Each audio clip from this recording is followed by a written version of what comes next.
of course, this is Alissa, and she is the author of this, amongst other things. I would like to start by talking first about what fascinates you.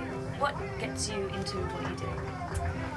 I think I guess sort of being pissed off. Is that a term you use? Sure.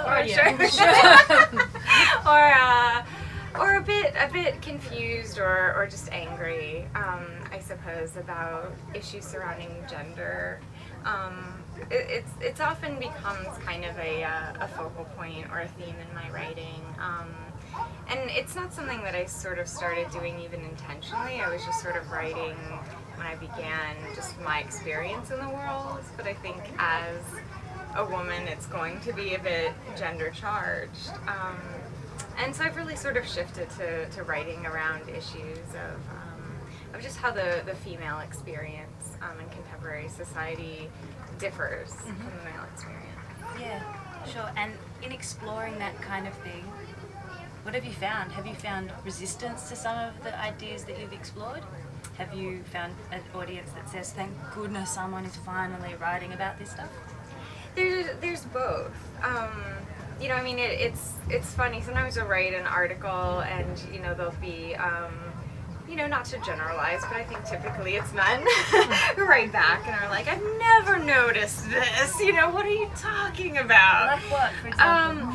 I wrote an article on the myth of female sexual passivity. You know, so sort of this idea that kind of women need men to sort of bring out, right, their sexuality or their wild side, that sort of we don't really know what we want, but men can see what we want, right, and they'll give it to us. Right. And I was writing in particular about this song by Robin Thicke, Blurred Lines, right?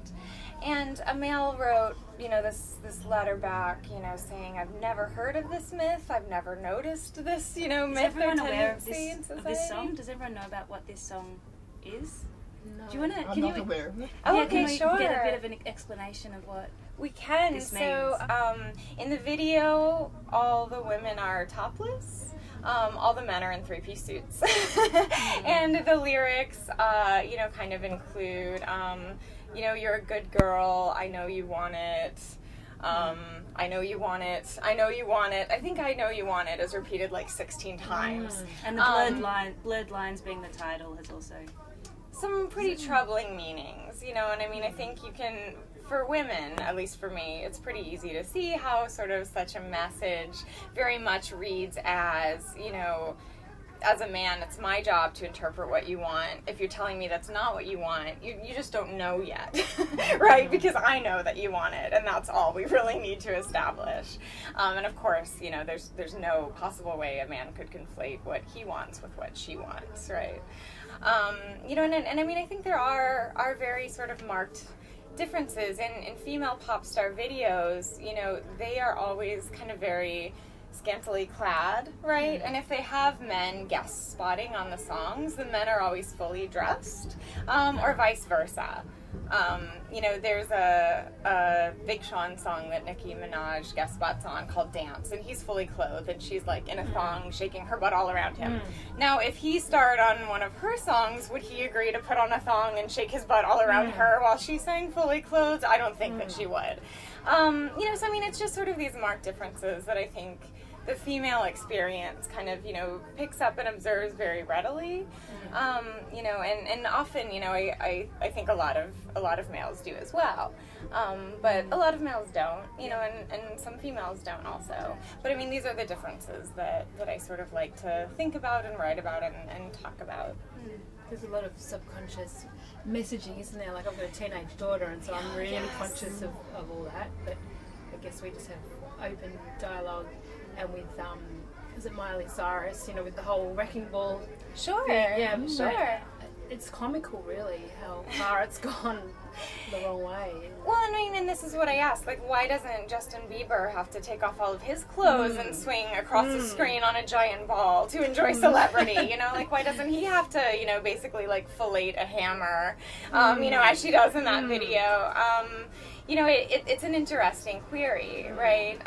And also just sort of leads to other problematic questions of, on one hand, I also feel that, women should be allowed to wear whatever they want, and should be allowed to sort of, flaunt their sexuality. But how do we do that in a culture that automatically objectifies that and takes it and says that's not you expressing sexual power, that's you pleasing, kind of a male gaze. That's what it brings back to that question of feminism in terms of, and for the new wave, the third wave, say, of feminism, which is what we're in now. And I work with 17, 18-year-old girls every day. Yeah. And so their understanding of that, this is my right to be able to do that. Sure. And then you think, well, actually, if we go back 30 years and just see the part of the tradition of where you're sitting, you're actually sitting on the shoulders of the women who fought very hard to get just equal pay and to get that kind of, and so they don't necessarily see that. And it's not explicitly taught at school unless they do sociology, or psychology even to a lesser extent. And that's why I think it's really problematic. So where do you sit? Because it's that kind of the paradox of we want your rights, you want to be able to wear what we want and say what we want, and yet there's this judgment that comes, and so therefore we need to educate boys. Is that where it is, or is it girls? You know what I mean? I find it really problematic. Absolutely. Yeah. Absolutely. So what's your answer? And perhaps as a writer, what's writing articles and responding to these people, what's a writer's approach? Right, yeah. I mean, I think that's one arena or area kind of where fiction can be so nice, right? Because, I mean, you get sort of full control of the environment and the reactions that you're showing, right? And sort of the characters and the thoughts that you're portraying. I mean, to me, it's sort of very freeing, I guess, to be able to employ humor especially, and kind of talk about, this in sort of a satirical way, just so that I don't, cry myself to death. I find it's very important, to sort of stay, stay just sort of, humorous, to kind of keep my soul alive with it.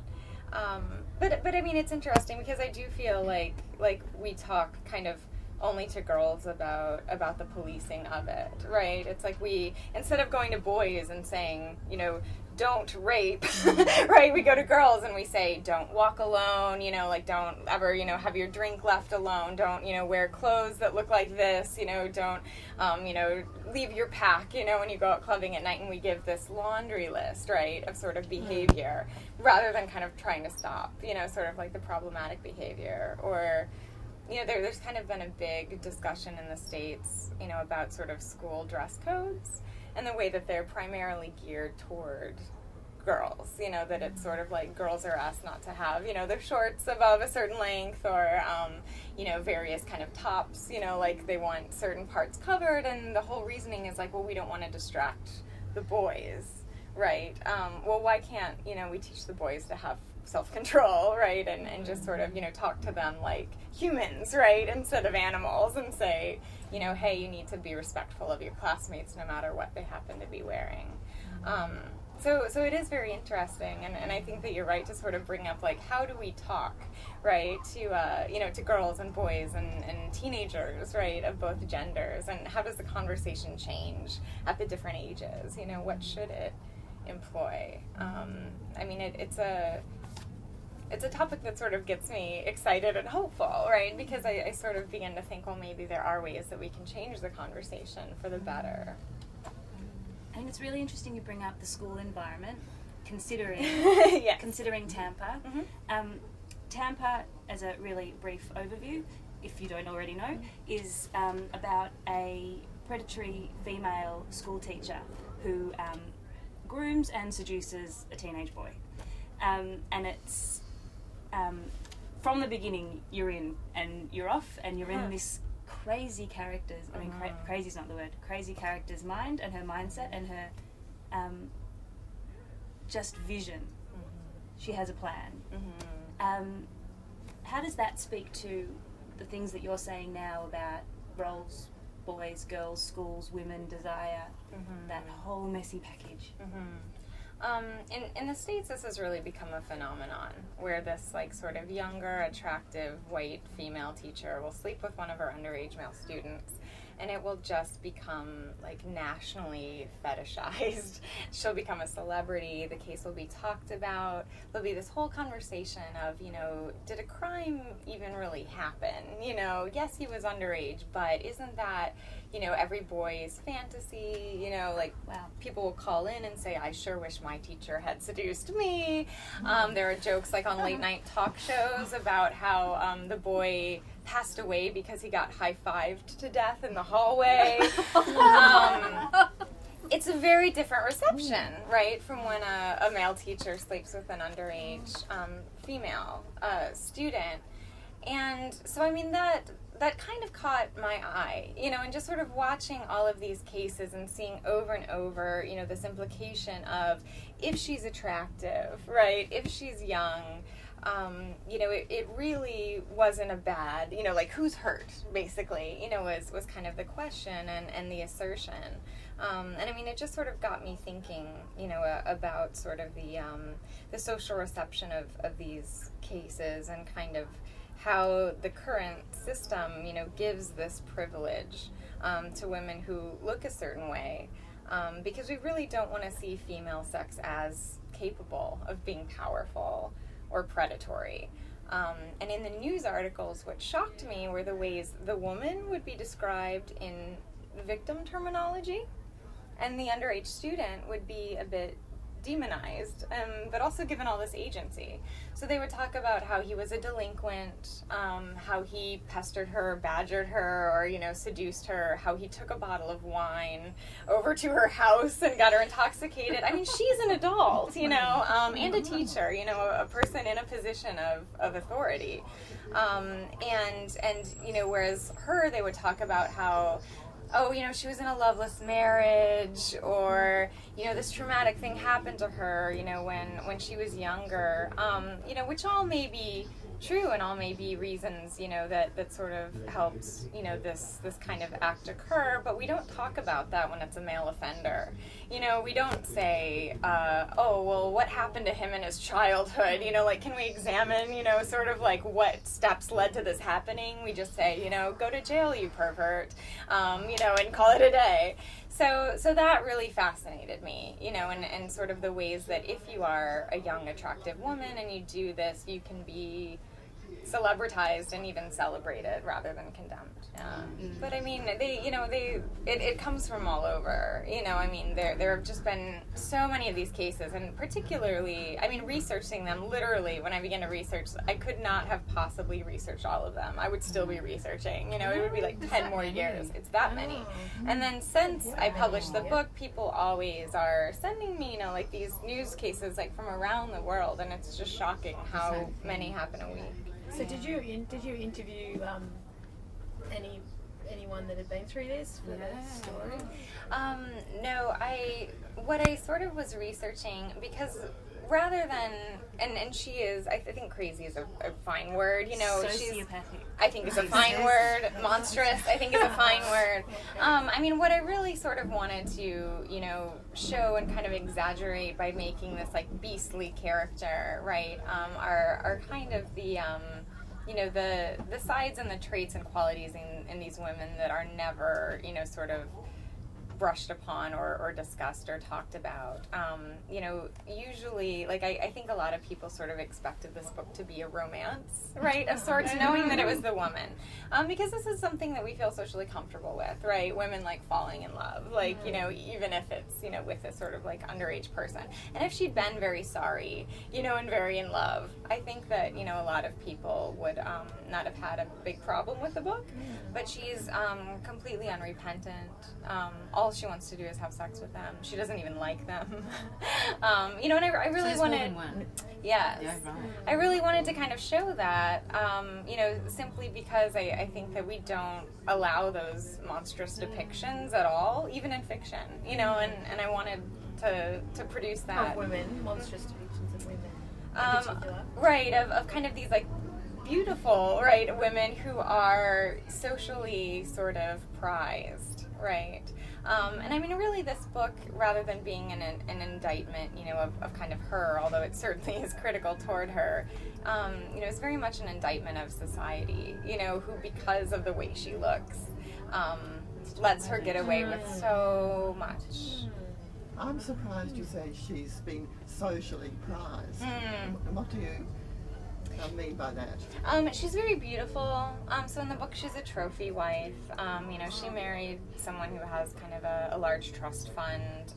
People immediately upon meeting her just kind of expect the best from her, right? And never suspect that she might be doing, something bad or untoward. Whereas she has a colleague who's very unattractive, who just sort of gets, the book thrown at her, for very small infractions, whereas she's doing these horrible sex acts with the students under everyone's nose, and no one suspects it because, that's our beautiful Celeste. We love her. Yeah. You're not suggesting that society accepts this. I'm suggesting that when the woman is beautiful enough, people sort of begin to say, how wrong is it, right? Like, that, and I don't agree with that, but I see that happen in the news and the media in cases where these women get probation instead of jail time, whereas if I think that they, if they were a man, I think that they would have gone to jail.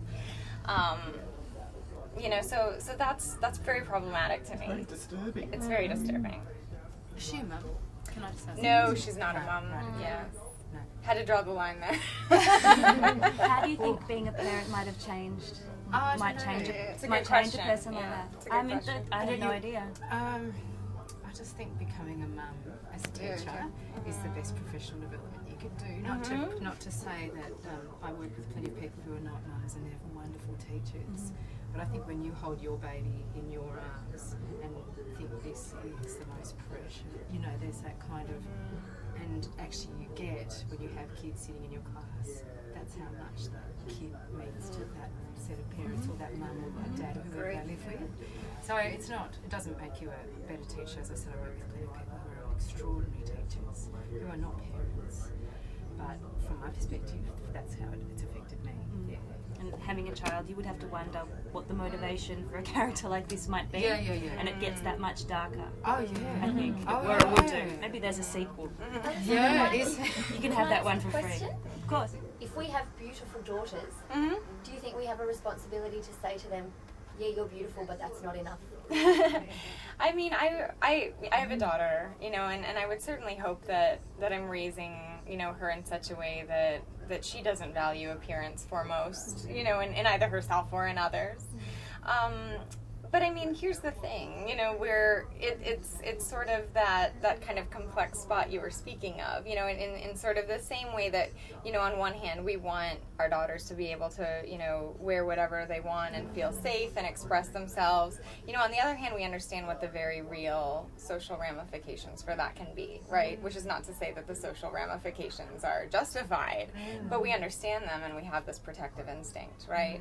I mean, in a similar way, we see, and I see this all the time. I taught at a uni in Las Vegas for a few years, and a lot of my female students were in various entertainment industries there, and I mean, it's very difficult, right? I mean, to tell a gorgeous girl who can take home upwards of $1,000 in tips a night, right? At say Hooters, right? To go work in a cubicle and learn, computer code. That it can be a hard sell, right? So I mean, what are we setting our beautiful daughters up for, right? When we have a society that's going to reward them, for entering into sort of these, complicit acts of self-objectification. And is going to not reward them, right, or to make it much, much harder to do something without that. It's an interesting dilemma. I agree.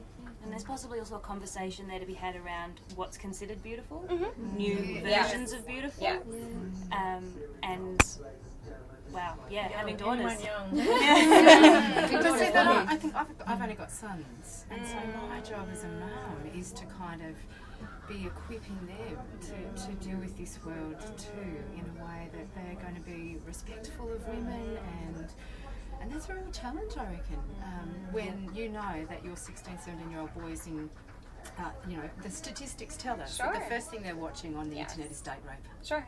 You know, my children are little, they're 8 and 10, but I think, how do I as a mum kind of navigate that terrain later on? If that's kind of if that's what a lot of those boys are watching. Nice boys. My boys are in grade 6. The ladies are just around them all the time. So it's sort of it's the opposite. It's funny. So it's not them.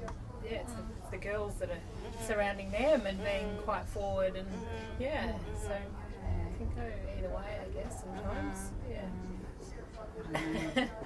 And I was thinking, there's a program here called Say No to Violence, I think. So which is, I don't know if they have that over in America, but it's a where men, like we've had it in our workplace, so men are the ones saying the message to other men, saying we together are saying no to violence against women. So it's coming from them rather than women saying. Fantastic. Saying it. So I think that's been really powerful with the face. So they have the guys' faces on these posters saying I say no to. Thank you very much. Thank you so much for having me. I love your